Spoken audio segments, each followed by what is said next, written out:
And Go ahead, Rez. here you can do. Okay, all right, and we're into the next game here for the Battle of Angkor tournament.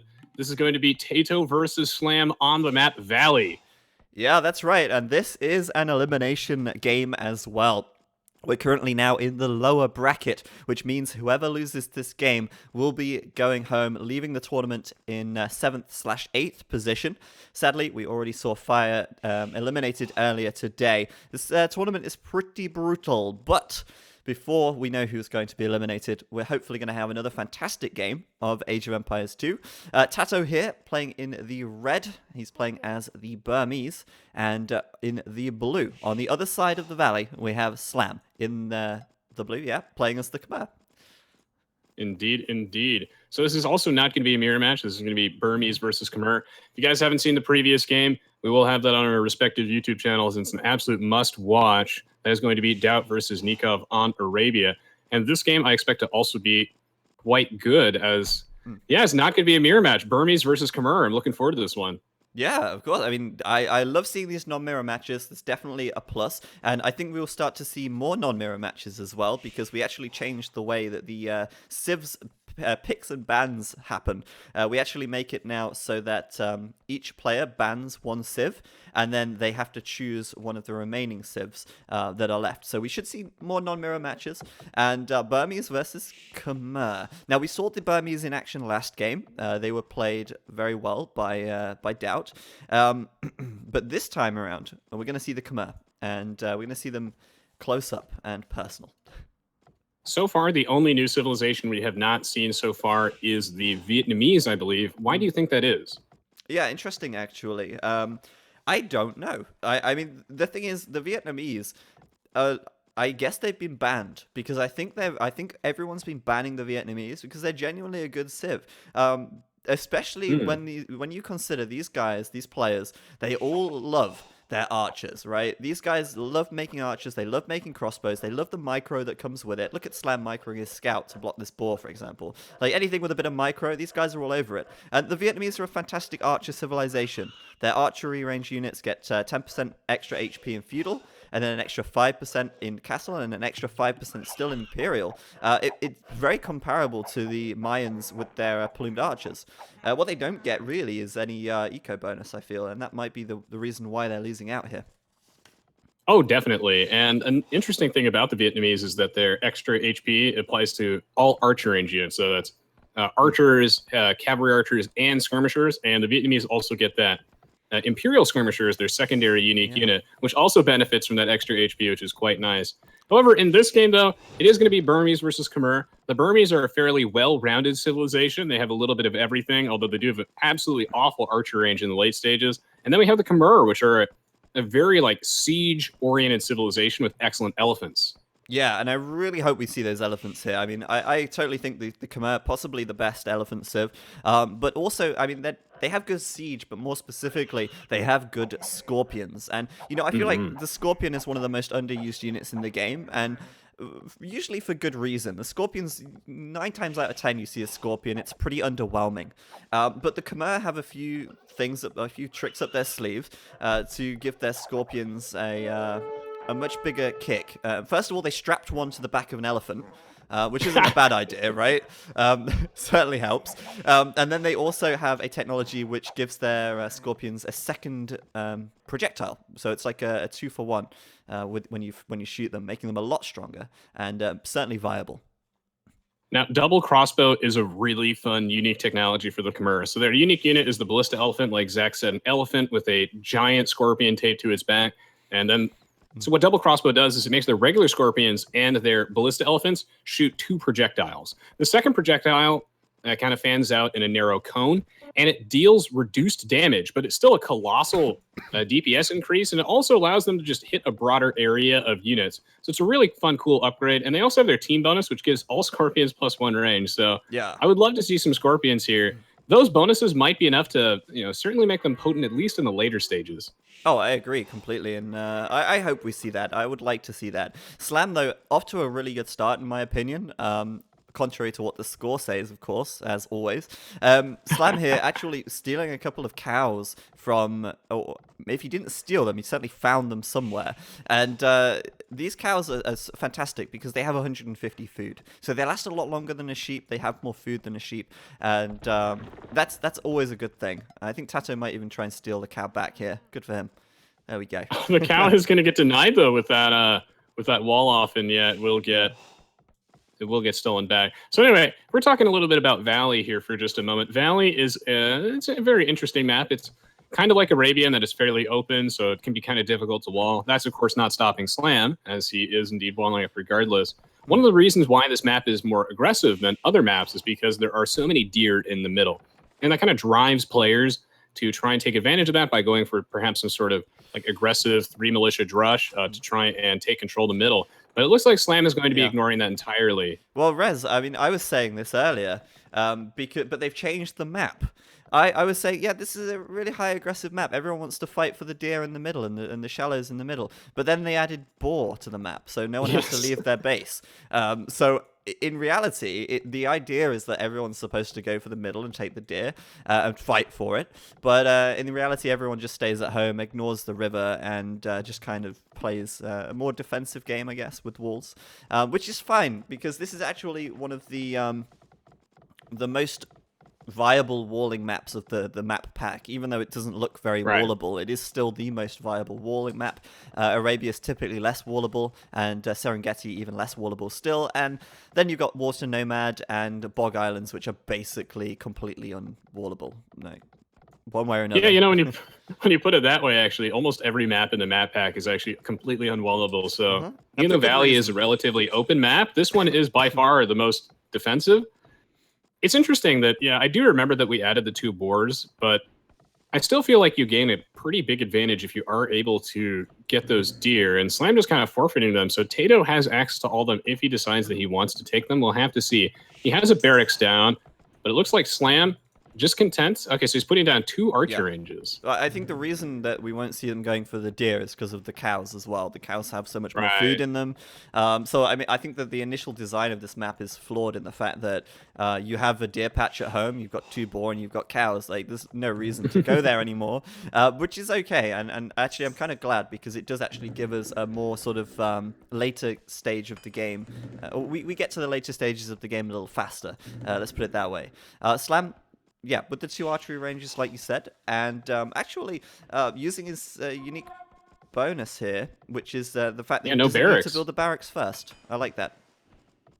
Yeah, so the Khmer, one of their bonuses is that they actually have no building requirements to either advance the next age or to unlock other buildings. So Slam can actually skip the barracks here and put down 2 archery ranges and a blacksmith. I am at exactly 12 minutes in the game now, so he is able to do that, is save some wood, which is actually quite a valuable bonus, but it does carry many meaningful drawbacks. You know, if he decides that he needs that barracks later in response to cavalry units, he won't have that.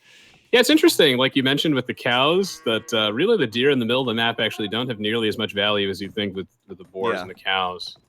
Blacksmith coming down, these players playing relatively defensively. Yeah, I mean, no one really wants to go and initiate at the moment. And yeah, I mean, this is a good point. If you look at the situation right now, TaToH's blacksmith is actually later than Slam's because Slam didn't need to build a barracks before building the 2 ranges, which means he saved the wood, whereas TaToH had to build the barracks first, then the ranges, then the blacksmith. So TaToH actually going to have, Slam even, going to have fletching before TaToH actually even starts researching it. And that's kind of like a nice edge that the Khmer have, and that continues on throughout the game. That's not just this situation now. This is the case as the game draws out, and the Khmer are going to keep having these kind of little situations where they can skip a building or skip something, and save themselves a little bit of wood. It's basically an eco bonus. Oh yeah, and this is actually a particularly interesting situation as it looks like Slam opened up with mono skirmishers. I wonder if this is because he was predicting that archers just being a go-to defensive choice in a map such as this, which might give him an edge in these early fights, but he has to watch it for the hill advantage. Yeah, I mean, two things about skirms really in this situation is that Slam definitely anticipated archers from TaToH, and I think he was right to do so anyway. The Burmese are most likely to go for archers in the feudal age.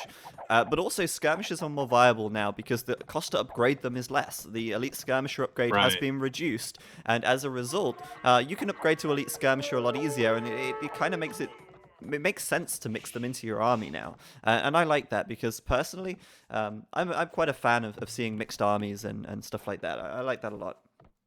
Yeah, it creates significantly more variety. And what we want to do is we want to be offering players more choices to feel like they have opportunities for counterplay.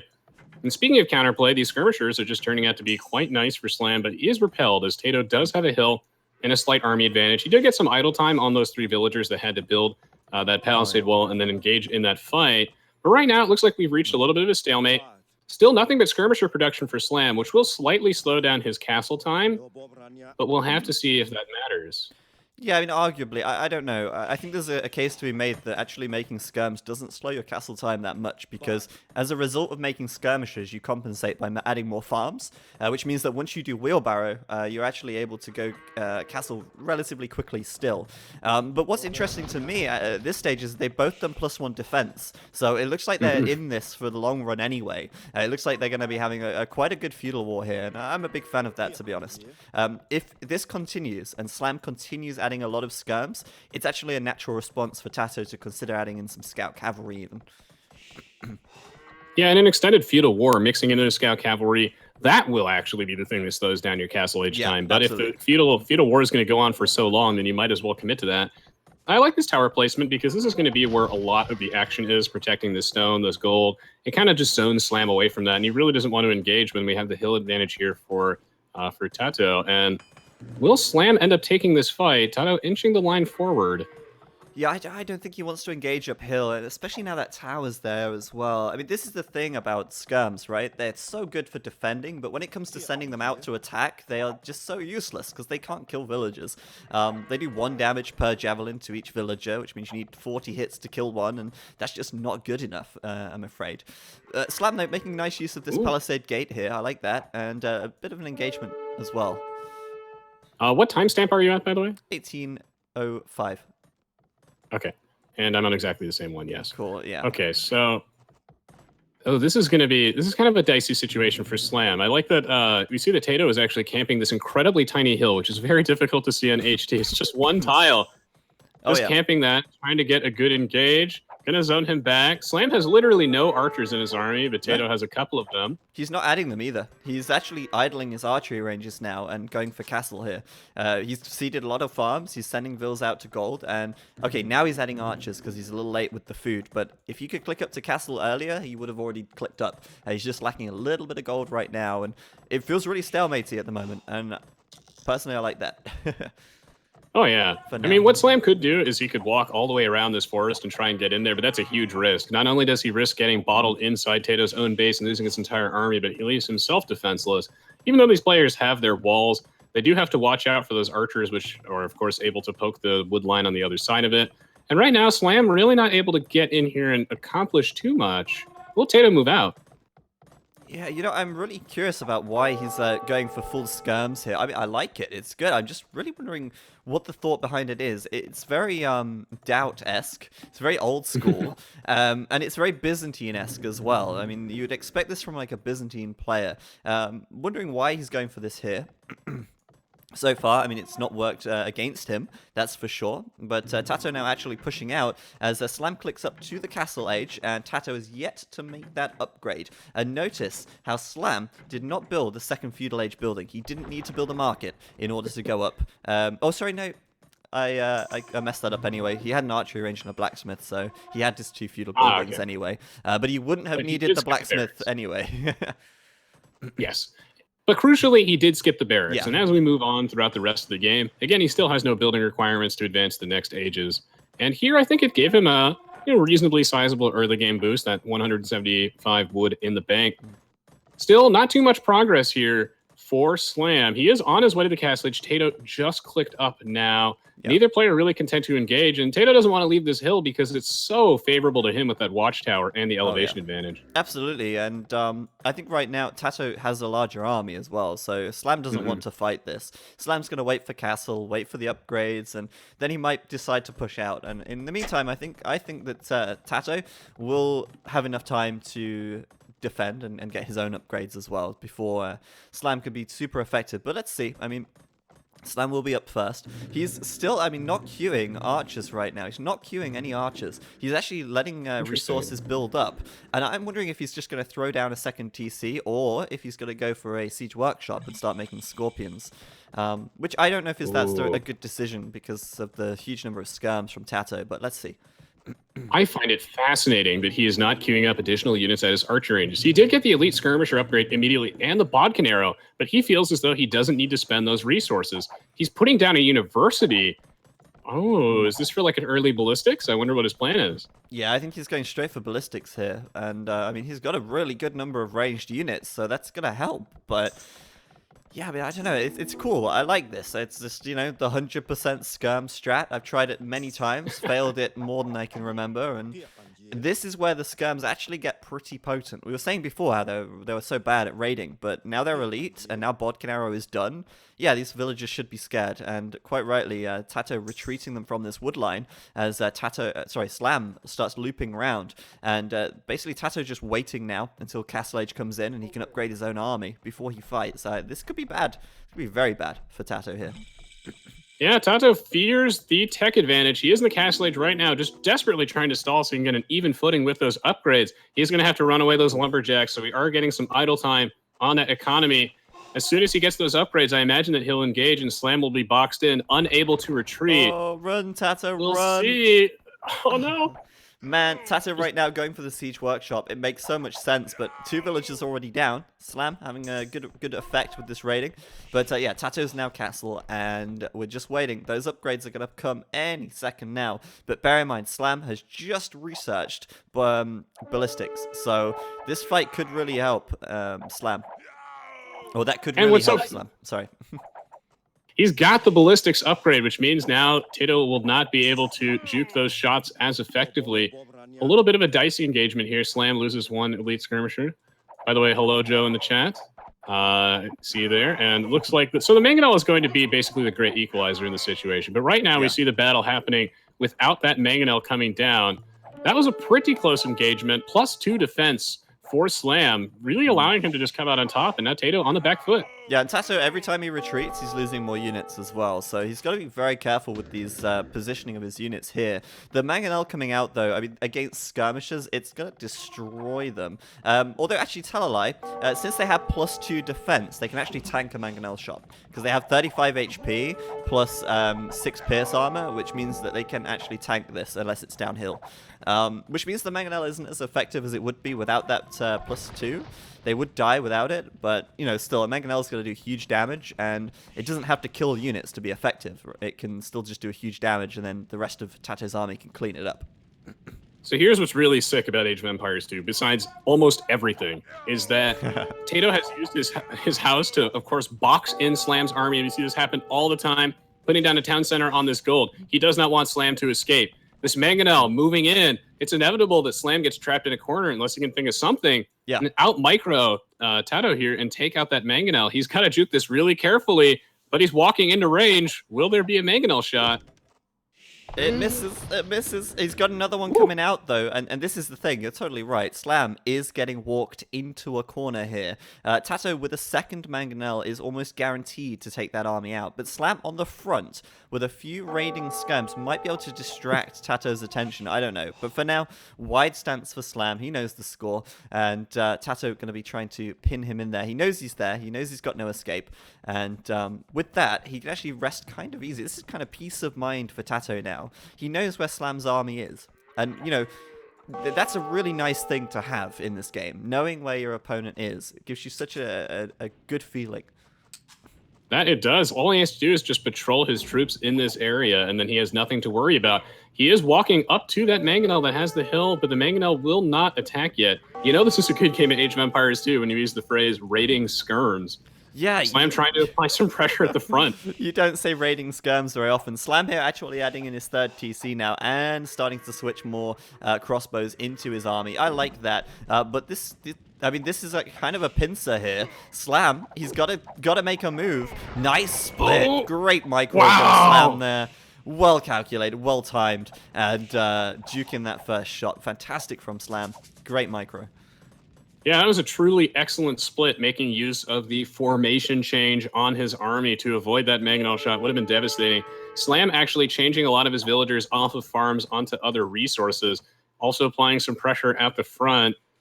This is actually a fairly close game. TaToH does have to defend with these mangonels. Slam has a military lead, but TaToH's not out of the game yet. No, I mean, here comes the mangonel. Yeah, this is and another great split from Slam. I mean, Slam's micro on point right now. There you go, guys.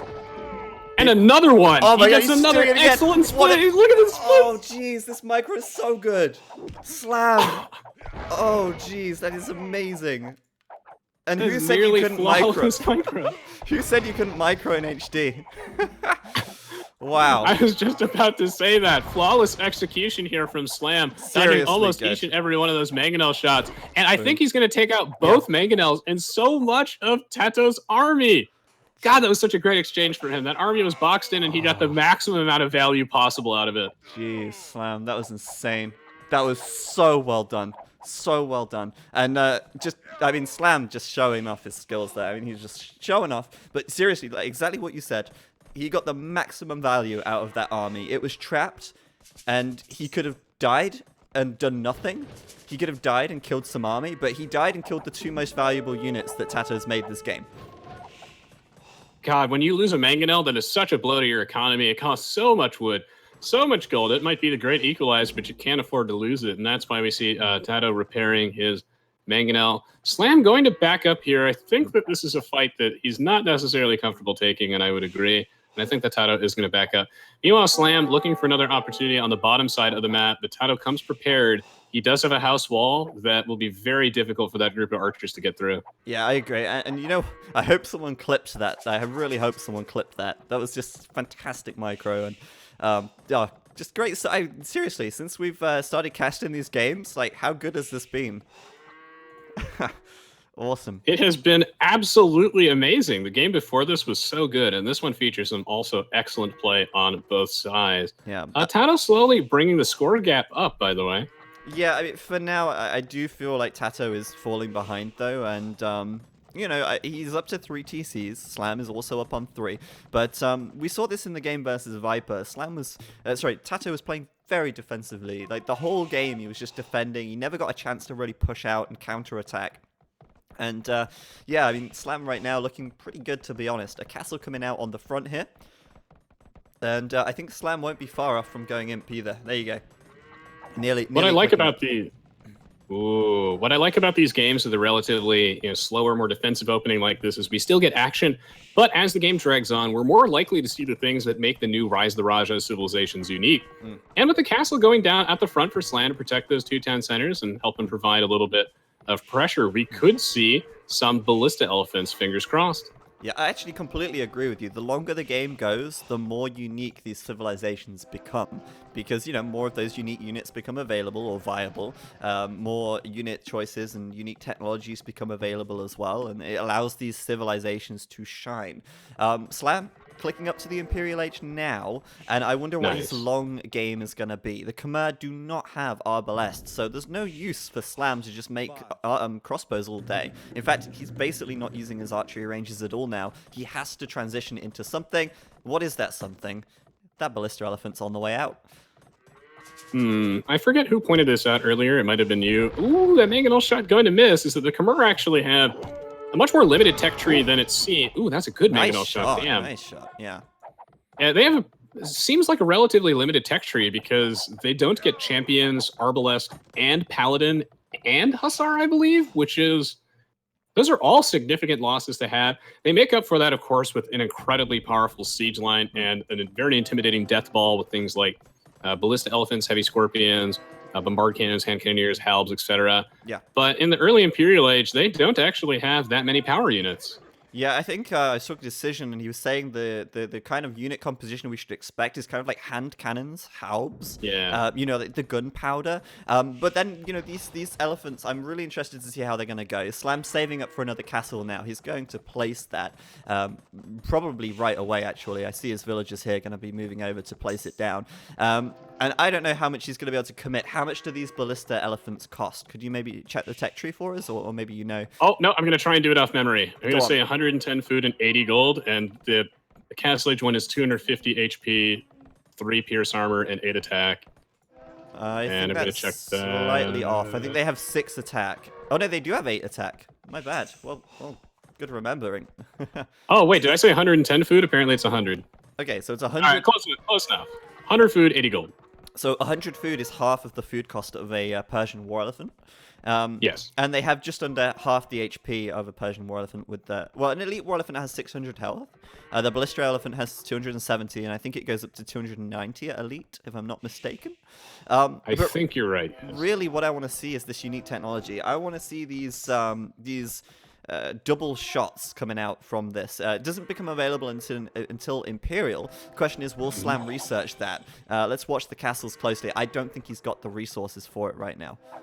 Okay, so this is actually a pretty cool subtle play on the part of TaToH. It did not pay off here at all, but he actually had a monk that was carrying that relic, and he dropped that relic to try and start a conversion on the ballista elephant, which is one of the ways to deal with it. It is a cavalry siege weapon, so the idea is that it carries a lot of weaknesses, but it's very, very strong in mass. That Mangonel getting a lot of value here. Will it get one more shot before it dies? The answer is no. I thought it was, but more mangonels from TaToH here. You know, TaToH really making good use of these mangonels in the end. And, yeah, I mean, that's what matters at the end of the day. He got his value out of them eventually. But Slam here, 2 castles up, conscription coming in, trebuchet coming out. And, yeah, I mean, these ballista elephants are hella tanky. Look at this. But as a result, they don't do huge damage. They do more damage to clumped up units since the projectile is going to hit more. But yeah, I mean, they're just hard to kill, and they're really going to be a nuisance more than anything, I think, as the game goes on. Yeah, they're very, very bulky, but they only do enough damage in mass against clumped units, like you said. Conscription coming down will help him mass up those units. He's mixing in some elite skirmishers as support. You see that the ballista elephant is quite weak to mangonels. It does almost nothing to them. I think they only do like 2 damage a shot to the mangonel. TaToH will be putting down his own castle on the right side of his base. He's got the honor upgrade. Yeah. This I like to see. I think he's responding to this well. Yeah, and we said about the Burmese feeling a little like the oh wait, not the Burmese, sorry, the Malay who felt like the Vikings. So my bad there. Yeah. TaToH playing as the Burmese. Let's just take a quick look at his siege line. He does not have the siege onager available, so onager is as far as he can go. But I actually do like that idea because, like you said, they're very tanky against these ballista elephants, and they're going to do a lot of damage as well. Yeah, I think he also has the Siege Engineers upgrade, I believe, which does give them an additional 1 range on those onagers, which does help them trade with those ballista elephants. They only have 5 range, so they're quite short compared to the Heavy Scorpion, do a lot less damage. But you're making that trade-off for considerable bulk, and as he's getting them masked up, Slam is slowly reaching that threshold where these units become a colossal threat. Yeah, TaToH's going to need a lot more siege to deal with this. Chemistry's done as well, so they're going to be firing the flaming ballista bolt now. Not only that, though, but I've noticed that TaToH's starting to get some monks going, and I mean, this is a great counter to this. Just convert them. They're slow, they don't do much damage until, I guess, they're really massed up. So go for the conversions. Now, the Burmese are a fantastic monk civ. They get 50% cheaper techs, so he's already got block printing done, which means he's got 12 range on these monks. 12 range versus 5, and I expect to see some conversions out of TaToH here. He better have his micro on top form, because I think that's what's really going to be able to turn this around for him. Yeah, I think he's prioritizing all the relevant upgrades. You're going to need block printing here for that additional conversion range, sanctity to survive. Ballista elephants are super weak to things like camels, halberdiers, heavy cavalry, monks, siege weapons. You just need to have the appropriate counter units, and he's bringing them to the table. I love the monk choice. Here comes the hand cannoneers for support from Slam to try and take those halberdiers out of the picture, but a good onager shot could wipe that out. It's going to come down to good control because he's losing ground. Yeah, okay, TaToH's army, I think it's fantastic, but it is going to suffer from a really high micro requirement. He has to micro each one of his individual monks. He has to land the onager shot onto the hand cannons. He's got to make sure that his halberdier are going in after the hand cannons have died, otherwise they're going to just melt. And he should probably add some more skirms, in my opinion, as well here. I mean, obviously, we already know that the skirms for the Burmese are not strong, but I think it's worth having them in there anyway. Yeah. Well, Trebuchet with the hill advantage. That's always nice to have. So Slam's going to have to pull off quite a few villagers to hold the line there. The Treb doing 25% more damage, taking 25% less. At a bit of a stalemate. Slam will be deploying his own Trebuchets to take that one out. He's just kind of biding his time, knowing that he has a bit of a military advantage. And then TaToH trying to catch up here. Monk gets sniped in the face with a Treb shot. I think I missed that. I think I'm about to see it now. Boom. There you go. Nice. All right, here, I'll slow down real slightly. Yeah, I think TaToH biding time, really. I mean, he's the one that needs to just get the army composition together and just go for it. But right now, I think what we're going to see a big battle. If Slam wins, it's game over. If TaToH wins, he could swing it right back round, but he's lost a lot of economy here. He's lost his TC, and look at this, his onagers here chasing down this army on the left side. Are they going to be able to hit the shots? That's the big question here. And is TaToH going to be able to get the engagement he wants? In fact, it's not the engagement he wants, it's the engagement he needs, otherwise he cannot win this game. Yeah, TaToH just lost so much of his eco, and that could be the decisive factor. This army splitting off, will Slam need those military units because the fight is about to break out? Will those be good onager shots? Well, he's using the onagers to focus on these hand cannons over here. So far, no conversions. What is TaToH doing with his Wololos here? I don't know. These onagers, they are going down, and it seems to me like Slam still doesn't have his unique technology for the additional ballista bullet. But hey, look at this. The ballista elephant's going down. The conversions, I guess they're kind of coming in. Yeah, we got 2 conversions now successfully for TaToH, and even though it looks like he sustained a colossal amount of losses, I actually think that Slam splitting off some of his military units on the left side may have barely cost him that fight, because damn, it was close. And TaToH didn't even commit with all of his military units initially. If Slam had those additional troops, maybe he could have won that, because they are dying to those onagers for free right now. Oh yeah, all of that army on the left side from Slam going down. Obviously TaToH did lose a lot of economy there, but I think TaToH, he's on the comeback. Look at this. He's pushing Slam right back, and the monks really paying off here, I feel. I mean, you got to remember, okay, they didn't get many conversions, but how much healing did they do? Right? And that's just strong. I really feel like TaToH just responded to that immaculately well. The only thing that he has to worry about is his economy sustained so many losses, but he managed to push that back against Slam, even though it looked like he was in a lot of trouble. And right now, we see one of the saddest raids I've ever seen in Age of Empires 2 on the top side of the map. You see that? Yeah, I see that. You know, look at this, though. They can actually destroy trees. I don't know if you've seen this, but the ballista elephant can actually destroy trees. So we saw that a second ago, one of the trees going down. See, I think instead of attacking the villagers, what Slam should do here is just attack the trees, and then TaToH will have no wood to take, and then he doesn't, you know, his villagers don't do anything anyway. Anyway, on the front line, TaToH here, pushing forward. Now, TaToH needs to hit back. He needs to hurt Slam's economy. I think he needs to get some raiding units out. I think some light cavalry would work, but he just doesn't have the food right now. And that's a big problem. This is why I love the Burmese. They're just such a flexible civilization. I think that TaToH is really just taking full advantage of the units at his disposal. And right now, Slam backing up the line a bit. He just does not have the military production for this. I think that the bombard cannon is a good choice as a way to try and break this stall, as well as his own defensive trebs. Oh, I agree completely. The bombard cannon is a great choice. Look at Slam, though. This ballista elephant, it's still not dead. This TC, it's taking years to kill this guy, and he's still raiding, and he's killing the trees as well. And here comes some light cavalry. Hey, there you go. That's going to be good. I think this is... well, I don't want to say game-winning, but this is really huge for Slam because he will do a lot of eco damage, I assume. Although there is a castle here, so I guess the light cavalry aren't going to hold up too much in the face of that. Yeah, some nice castle placement on top of this hill that is almost impossible to see, as it will just shred right through those light cav, which are directly underneath that. So I think that TaToH has a pretty good static defense.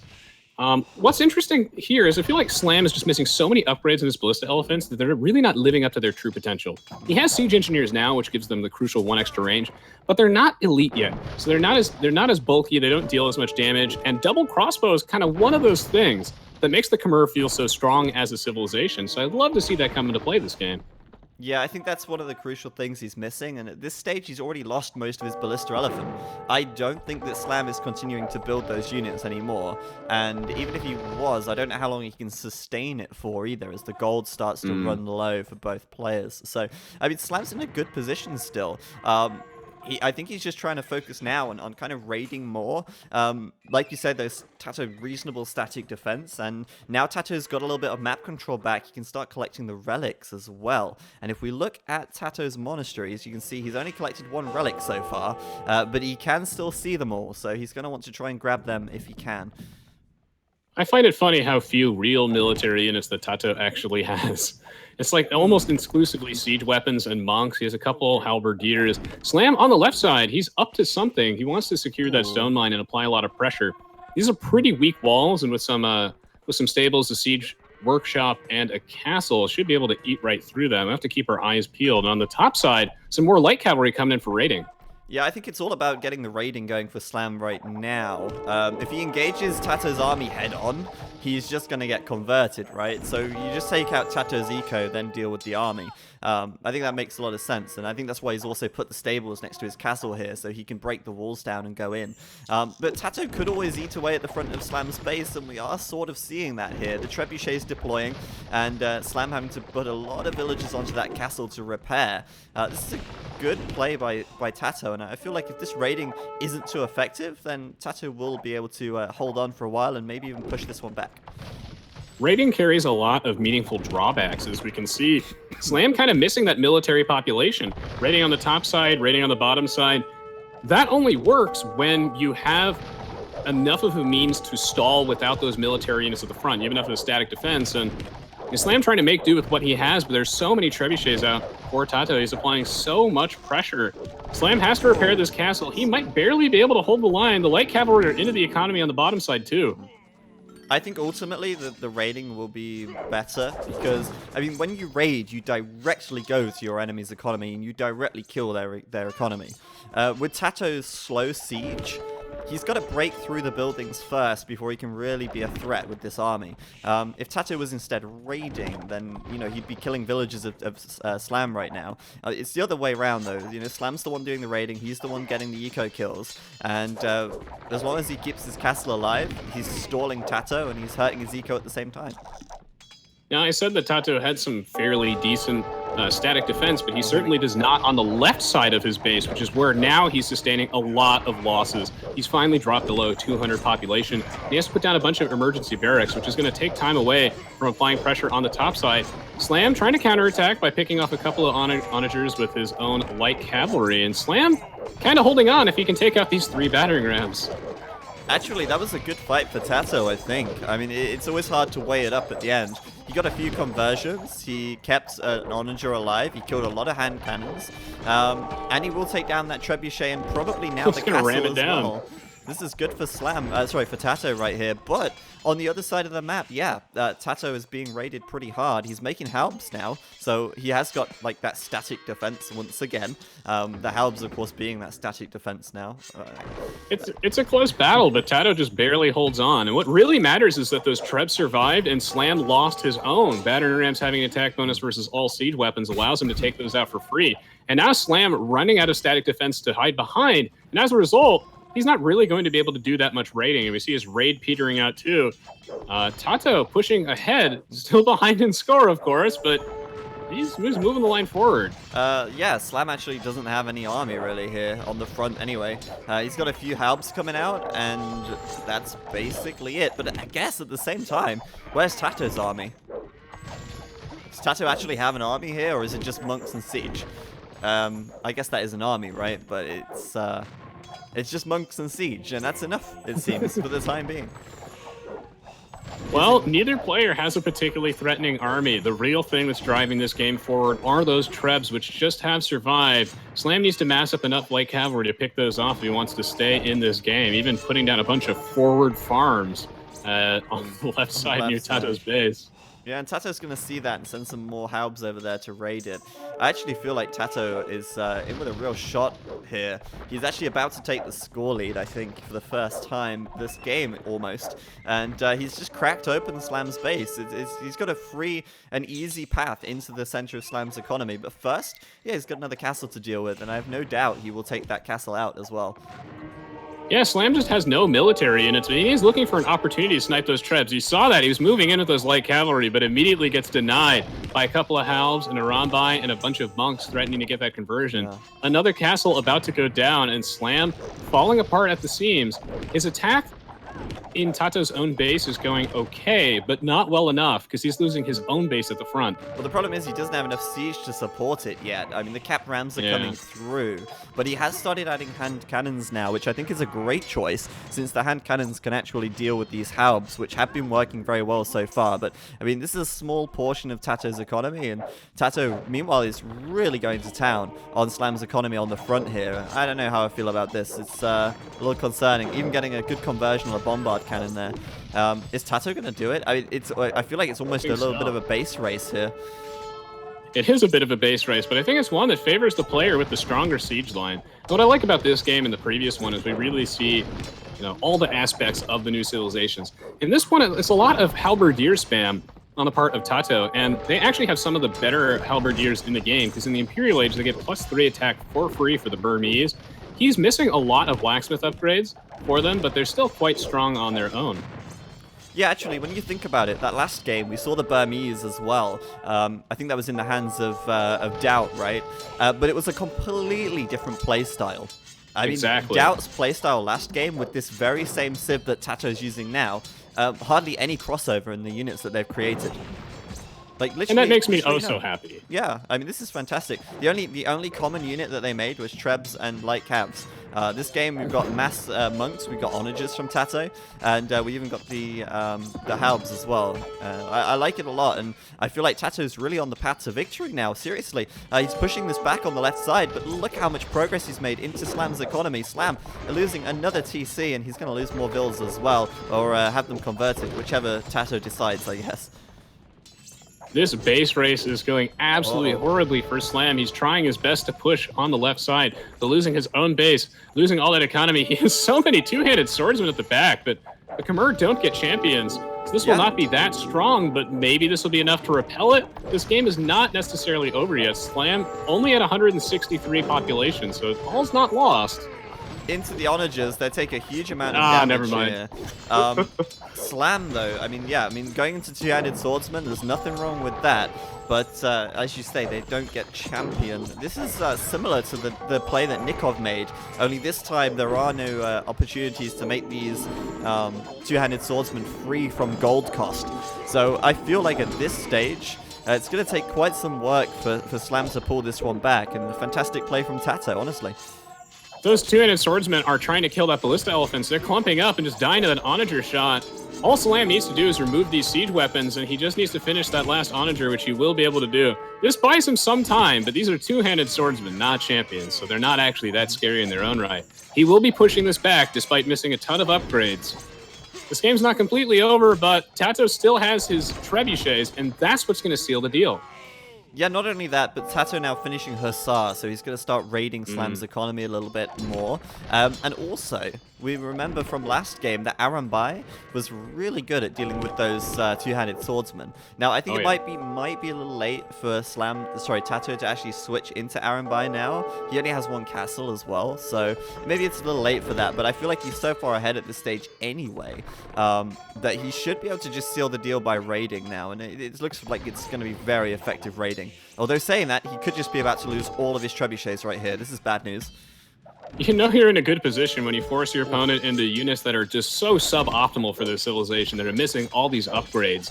And two-handed swordsmen for the Khmer are one of them. They're really, really weak, and yet they're still repelling this push. If all these trebs go down, that's going to really slow down TaToH's momentum, and maybe give Slam a fighting chance. Maybe. I mean, 800 gold lost for TaToH there, but I think he can afford to replenish that because he is starting to grab more relics now, I think. He has got 3 now. And I think he would go for the others if they weren't so far into Slam's base. I imagine he'll grab this one soon on the right side. But look at that. Slam, so many villagers are dying. Do you Yeah. see that? yeah, everywhere. They're just getting destroyed. They're vacating this farmland and just being chewed up by the Hussar. At this stage, I mean, the Hussar even work against the two-handed swordsman. They're comparable. The trebuchets are just carrying this game. And since Slam lost his town center to TaToH's Trebs, he had no place to hide his economy inside that town center. And he tried to build another one, but actually TaToH was standing on top of the building foundation. Now Slam is dropping to dangerously low amount of villagers. He's at 120 pop compared to 190, and this is when I think the game could be very much close to over. I just saw Cavalry Archer created as a notification. Yeah. Is someone making Cavalry Archers? On the left side, Slam made a couple. I don't know if that was a misclick, though, because, yeah, I mean, Cavalry Archers are a little underwhelming when they are so expensive. He is, yeah, just making hand cannons again. I think it was a misclick, but I mean, if you look at the progress that TaToH made this game versus the progress of Slam, Slam tried something on the left side. He got a little ways in, and then he was repelled. TaToH is just cleaning house. Slam is just being completely gutted here, and TaToH is going for that relic as well on the right side, so it won't be long before he's got 4 and maybe 5 if he gets this one down here, which could be doable. For now, though, Slam starting to add more pikes, and just real quick, I do want to check the tech tree for Slam so you guys can see what the barracks looks like for him. He doesn't have the champions, and going across to the blacksmith, he actually does have +2 defense and +4 attack, but it's failing to get a lot of those upgrades so far. In fact, both players actually failing to get a lot of upgrades. Oh, it looks like TaToH finally has iron casting, and once he gets blast furnace, we look at those 6+7 attack halberdiers, which is one of the stronger aspects of the Burmese in later stage. Slam making units that are very, very weak for the Khmer, and he's still miraculously holding the line. I think one of the things that's making this match so interesting is that it's not a mirror match, so I really like to see this, and somehow the game is not over yet. Oh no, Slam on the way back. He's actually got a reasonably sized army, but he's missing these upgrades. He just doesn't have the gold at this stage to afford them, and you know, he could have grabbed a couple of relics. He didn't, and his gold income is nil right now. It is not going up, and there is no more gold left to take. So Slam gonna be falling short, I feel, to this kind of war of attrition. He might try and sell some resources at the market, but he hardly has a surplus of anything. Currently sitting at 150 population, while TaToH is at 180, and certainly does have a little more income of resources at this stage. He still wants this gold as well.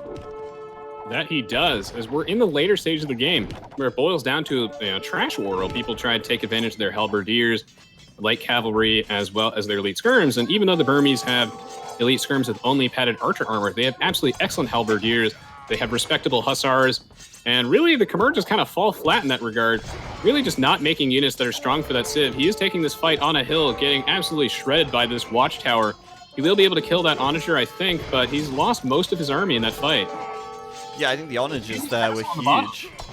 Oh, wow. Okay. Yeah, okay. Those onagers were huge for TaToH there. And on the bottom side, I thought Slam had a good hold, but TaToH actually pushed that back. Slam just running his army into this hold from TaToH. He ran them uphill. He ran them into onagers. He ran them into superior upgraded units. And look at that. 6+7 on TaToH's halberdier right now. It's fantastic for him. And he's going to go put a castle there to secure this gold as well. And the stone. At this stage, it could even be worth for TaToH to take the stone and sell it at the market for a bit of extra gold. But he's doing just fine for gold, it seems, whilst Slam is starved, to say the least. Slam just has no good answer to those trebuchets, and he's slowly getting starved out, not able to make units which he can take full advantage of. And as the game drags on, it just favors TaToH more and more. TaToH going straight for those back farmers. Not too much that can actually defend them. Those pikemen only have +1 attack, +2 defense. Not very threatening versus fully upgraded hussars. And now TaToH has blast furnace, 6+7 attack halberdiers. This is quite strong. Yeah, 6+7. That is, that's a huge amount of damage right there. And even these two-handed swordsmen, which typically counter these units, yeah, they're not going to counter them as hard as they once did. The upgrades for Slam really hurting him now as this game goes on. Every single unit he creates is outclassed. And that's not a good position to be in when you're down to 120 population and your economy is just in ruin at this stage. So TaToH really pushing this now. He's cleared out this left-hand side. There's going to be no more raiding, so he can focus his attention in just a couple of places. And the power is in TaToH's hands. He gets to choose where he wants to engage. He gets to force the fight, and he gets to choose to finish this game if he wants right now. Yeah, it looked like Slam was almost threatening a comeback there, but it's just too little too late, unfortunately, for him. He does not have the upgrades. He does not have the tech tree or military units for a situation like this. TaToH has almost complete map control, and that one disastrous engagement kind of just crushed his dreams of coming back in this one. Some siege weapons in the middle of the map are left unescorted and will die relatively for free, which is a little victory. But Slam's economy is still being pressured everywhere, and if he has no breathing room to actually stockpile any resources, he won't be able to come back in the game. Yeah, I mean, Slam has no units on TaToH's side of the map right now, whilst TaToH, you see the little red blobs all throughout Slam's economy. This is game over for Slam, and there's no question about it now. Of course, this is an elimination game, like we said, so if Slam does lose, he will be eliminated from the tournament, finishing in 7th/8th place, and I think that was it. Dear Lord, what a throw, he says. GG. He calls it, and Slam... It really feels like he threw that game. That's really nice of Slam to wish TaToH some excellent good luck for the rest of the tournament. What a really, really good game on the part of both players. I feel like Slam had some absolutely immaculate play early on, especially with his crossbow micro. But towards the end of the game, that one disastrous engagement ended up costing him, and TaToH just had full control, able to attack wherever he needed, and Slam just slowly fell apart. What a very, very good game. Oh, absolutely. I think TaToH was in a really bad position for a very long time. Slam's micro, though, oh, what a great play by him.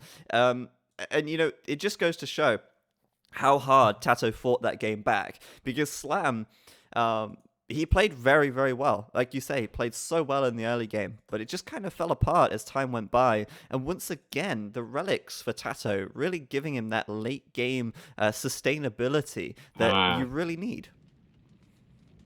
Yeah, the relics are making a very large impact on this game, particularly for the Burmese players, as they are able to collect them very easily because they can see their locations on the map. I just feel like Slam was shoehorned into making units that were just not strong for his civilization, and over time, TaToH got to build a steady incremental lead and push back. Great to see some ballista elephants in this game. The only thing left is to see perhaps some battle elephants or the Vietnamese. I actually do think that the ballista elephants were a bit underwhelming, but we spoke about this earlier, and I think we both agree that Slam just missed the crucial upgrades to make them really shine. If he had got the double crossbow, and if he had upgraded them to elite, I think he would have done more, but I think he was scared, He saw the monks from TaToH, and he didn't want to risk just upgrading his units and then having them taken away from him and then used against him even, which is a real problem if you get converted. So real quick, we've got 45 seconds before we throw it over to Nilpud here for some analysis. There's the achievements for you on the military. TaToH with a clear units killed advantage and a much larger army. Eco-wise, he did have the bonus gold in the end, or the additional gold, and that's because he had 2,200 additional relic gold versus Slam. And there's the timeline as well, if anyone's interested in that. Anything that stands out to you about the achievements, or any closing thoughts? Well, like you mentioned, I think the relic gold was certainly significant, and overall, it was just a close game. Great to see the units converted for TaToH. I think he responded very well to that initial push by Slam, and overall, just a GG. Yeah, awesome. All right, so we're going to throw it over to Nilpud now. He's going to go ahead and do some analysis for us. We'll see you shortly. Thank you guys so much. I want to point out where Slam kind of threw this game. So we're in the early Imperial Age, and we are looking into Slam's castle push. He has 2 castles up, he's building the traps, and he showed what he's going for. He's going for ballista elephants, he is going for crossbow skirmishers.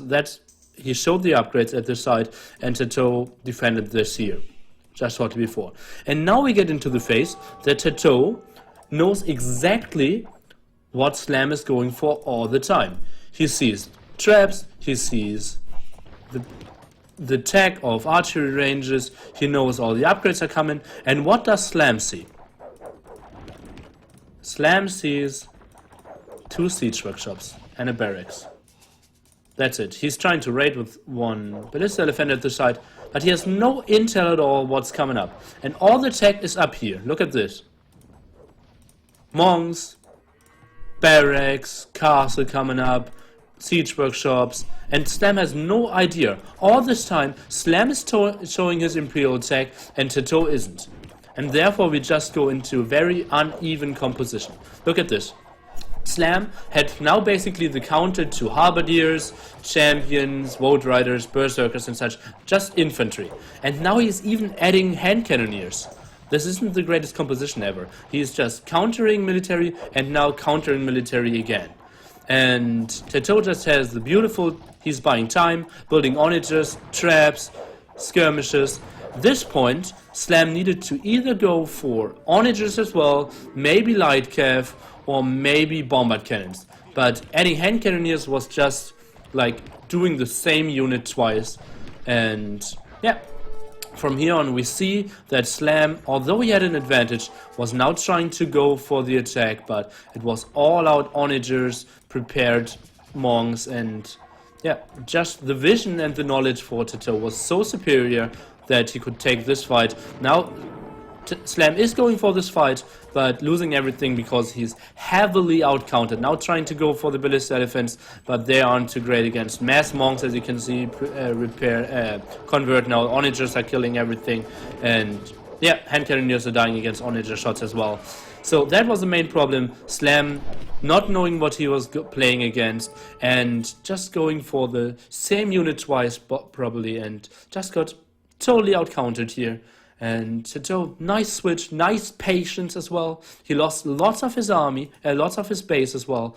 So a lot of people feel like the urge to really force an engagement here. TaToH fell back, built a nice army, crushed Slam, and therefore started his push in the middle and won a very nice game here. Well played by TaToH. Sadly, Slam is out, and I'm super excited for the next two upcoming games, again with ZeroEmpires and Resonance 22.